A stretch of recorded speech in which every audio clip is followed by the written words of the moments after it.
in the areas of the country where the government has proven itself unable and, or unwilling to defend the Negroes when they are being brutally and unjustly attacked, then the Negroes themselves should take whatever steps necessary to defend themselves.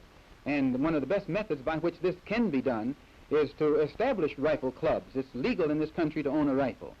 This doesn't mean that the Negro is going to initiate some kind of aggressive action against anybody, but it does mean that the Negro will be serving notice that no longer does he believe in turning the other cheek and being the constant victim of someone else's brutality. Is it your intention to have all Africans go back to Africa? The Honorable Elijah Muhammad says that the only solution for the problem is that our people, of which there are now 22 million, be involved in a mass exodus back to our own homeland. But this is a long-range program. And while we are orienting our mind toward going back in the direction of Africa, we have to live right here. So we have to...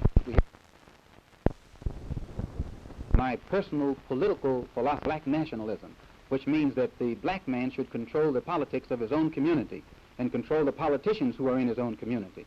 My personal economic philosophy is also black nationalism, which means that the black man should have a hand in controlling the economy of the so-called Negro community. He should be developing the type of knowledge that will enable him to own and operate the businesses and thereby be able to create employment for his own people, for his own kind. And the social philosophy also is black nationalism, which means that instead of the black man trying to force himself into the society of the white man, we should be trying to eliminate from our own society the ills and the defects and make ourselves likable and sociable among our own kind. Well, you seem to be dissatisfied with everything. Just what do you want? I'm not dissatisfied with everything. What you are able to see with your analytical mind is that everything that is offered doesn't produce what it's supposed to produce. And I'm just telling you that it doesn't produce what it's supposed to produce. Well, what is your ultimate aim? The only way the problem can be solved, first, the white man and the black man have to be able to sit down at the same table. The white man has to feel free to speak his mind without hurting the feelings of that Negro. And the so-called Negro has to feel free to speak his mind without hurting the feelings of the white man. Then they can bring the issues that are under the rug out on top of the table and take an intelligent approach to get the problem solved. That's the only way that they'll ever do it. We need an action program while we are Muslims, or while we are Christians, or while we are whatever we are. We still need an action program that will eliminate these evils that are in our community.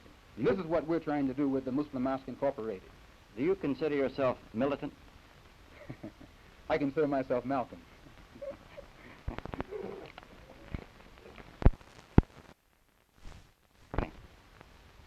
I'm the poorest man in New York City. Well, I mean for this mosque you're going to build and for your movement. From poor people. We are going to solicit the support of all of our people. We're going to solicit the support of everyone. It's just like establishing a church. You establish a church from the contributions of the people who are interested in seeing that particular religious philosophy spread. And we will get support not only from people who are interested in our religious philosophy, we'll get support from those who are interested in our political, economic, and social philosophy, which is black nationalism. If America can face the reality of the problem and the seriousness as it actually exists, we have clothes, and we have to have housing, we have to have education, and we have to have jobs. And so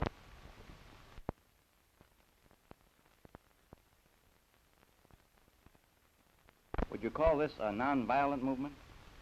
Nonviolent is a word that's misused today. I would call it a peaceful movement, which reserves the right to defend itself whenever it is attacked.